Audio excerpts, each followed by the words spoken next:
Today on our 2008 Ford F-450 Super Duty, we're going to be taking a look at and installing the B&W Custom Underbed Installation Kit for the B&W Companion Fifth Wheel Trailer Hitches, part number BWGN-RK1108-5W. This fifth wheel installation kit is designed to let you install your B&W Companion Fifth Wheel Trailer Hitches. The adapters that work with this are part number BWR-VK3500 or part number BWR-VK3400. The underbed design of this kit allows for full truck bed access, and when you're ready, it's under 5 minutes to convert your empty truck bed into a fifth wheel hitch. We'll start off by unlocking our B&W hitch and installing our fifth wheel adapter. We have ours pre-assembled, but you can adjust the uprights here depending on your truck and trailer combination. At this point, the hitch is ready to attach to the trailer. There's a little clip here that you release. Basically, it's a safety pin. Then you swing the handle out and you can watch the jaws open. You're ready to back onto your trailer. Once they're secure onto your trailer, you can reinstall the clip. And since this fifth wheel installation kit doubles as a gooseneck hitch, when you're not towing your fifth wheel, you can remove it. This frees up the hole to reinsert the hitch ball when you need it. Now, let's go ahead and show you how to install it. First thing we'll need to do to begin our installation is up inside the bed. We'll need to take the measurement that's given in the instructions and measure from the very end of the bed down there, and then as close as we can to the center line of the bed. We'll want to mark that distance. Now I'll measure for center of the bed side to side. You can measure that between the wheel wells. Then we'll put that in line with our other mark. Now, at the location that I've got marked for the center of the bed at the correct distance, I'm going to go ahead and drill out my pilot hole. Now I'll take a hole saw, the size indicated in the instructions, and begin to drill that out. Now I'm going to take some black spray paint and spray it around the edge of the hole that I just drilled out, so that's going to help prevent rust in the bed.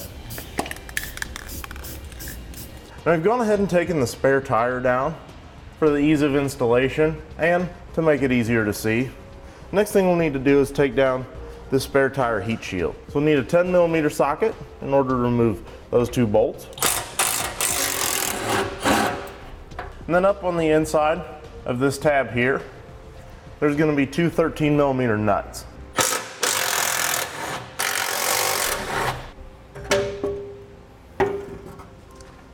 Then we'll set that heat shield aside. So now we're going to need to let this exhaust bracket hang down so that our tailpipe can hang down a little bit lower to give us plenty of room to work. In order to do that, we'll take the two nuts off that hold it onto this bracket here. So we'll start with this outer one. And that's going to be a 7/16 socket to get that off. Then for our other one here, that's going to be a 1/2" socket. So then we can pop both of those carriage bolts out of there. And that's just going to give us a little bit extra room. Now from the driver's side, we're ready to install our cross members. Now on some you may need to notch the flange here just a little bit in the bed, but in this one it does give us just enough room that we'll be able to slide it through. So the first one that we'll need to send through, which is going to be the rear rail, is going to be the one that's got the two notches on the same side, because the smaller notch is going to be over on the passenger side. So we'll lift it up over our driver's side frame rail and begin sliding it across. Now you might have this little stick-on heat shield on the underside of the bed above the exhaust, and it's possible that it could kind of get in the way of installing the rails. So you can pull it down off of there, and that'll give you more room to work for your rail. So then as we slide our rail through, we can work to stand it up a little bit to get it up over that shock mount. Now with it lined up to go over that shock mount on the other side, you may just need to tap it. I'm going to use a dead blow hammer so I don't mark the rail all up.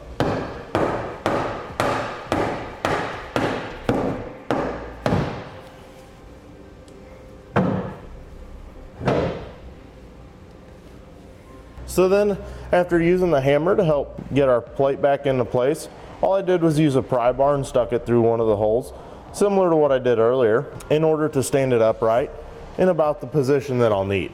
Now I can install the front cross member. And on this one, you'll want the flange that's got the holes in it, so it'll face towards the back, straight towards the one on the rear rail.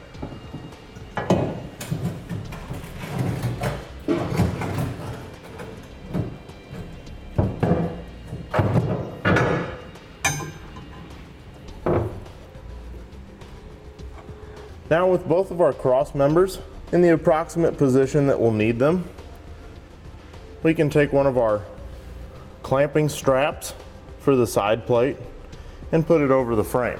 We're going to do that just behind that front cross member. So now we can take our side plate and put it up in the position. You want to make sure that the side plate goes behind this lower hook portion of the clamp, and then we can line up our holes on our side plate with the slotted holes in our cross members. So going towards the inside, we'll take a 1/2 inch bolt with flat washer and feed it in. And then on the inside of our side plate here, we'll put 1/2 inch lock washer and 1/2 inch nut. We'll just get that hand tight. And then on our clamp strap, we'll put a 1/2 inch lock washer and 1/2 inch nut. And then we'll also do that through the top for our front cross member. And now for this bottom hole on our side plate and the hole on the hook part of the clamp strap, put a 1/2 inch bolt through and then put on a lock washer and 1/2 inch nut. Now we'll install our pipe spacer, and it's going to go between the side plate and the frame. Get it lined up with our hole, and then we'll slide our 3/4 inch bolt through. Then on the inside of the frame here, we'll take our 3/4 inch flat washer, 3/4 inch lock washer, and 3/4 inch nut, and get those loosely installed. Then we'll repeat that whole process for the other side. Now with an extra set of hands, we can take our center section and put it up into place. And when we do that, we'll want to be sure that the latch handle side goes towards the driver's side. Then as we get it up into position, we'll take 1/2 inch bolts with flat washers and install them from the outside of the cross members towards the inside. Then on the inside of each of these, put a lock washer and 1/2 inch nut. Now we can begin tightening up our hardware, and we'll start with the bolts that secure the center section to our cross members. So we'll need a 3/4 inch socket and wrench to do that. And then we'll torque them to the specification listed in the instructions. Now we'll tighten up our 3/4 inch bolts using a 1 1/8 socket.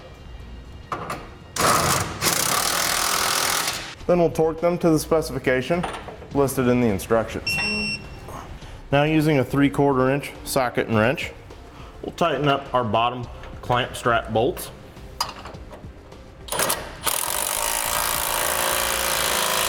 Then we'll torque them to the specification listed in the instructions.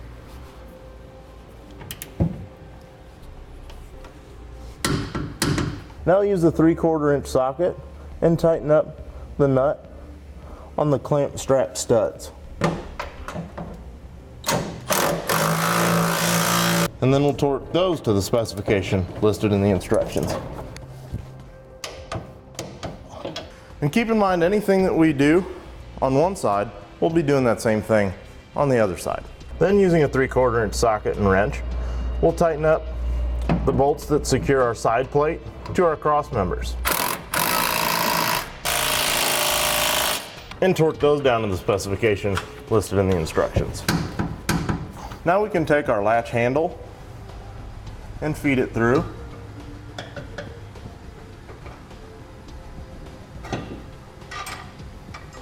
Now we'll get the loop here on the end of our latch handle lined up with the back side of the latch mechanism. Then we'll install a 5/16 carriage bolt to go through. Then on the back side, we'll install the flange nut. Once we've got it finger tight, we'll use a 1/2" socket in order to tighten it up the rest of the way.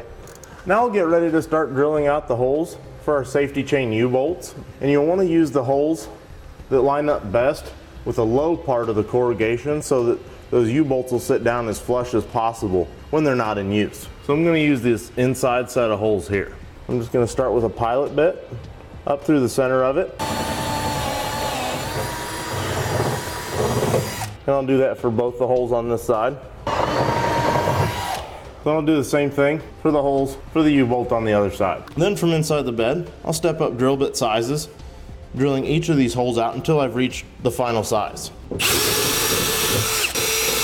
Once we've got them drilled out to the sizes indicated in the instruction, we can take our U-bolts and put them down into place.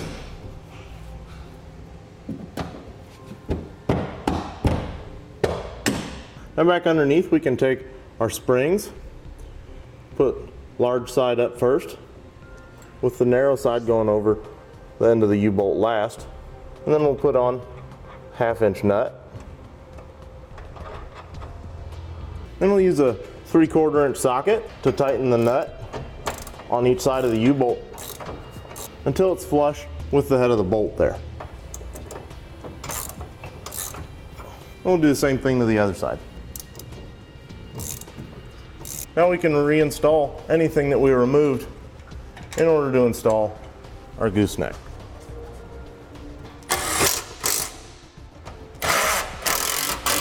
That's going to complete our look at and installation of the B&W Custom Underbed Installation Kit for B&W Companion Fifth Wheel Trailer Hitches, part number BWGNRK1108-5W on our 2008 Ford F-450 Super Duty.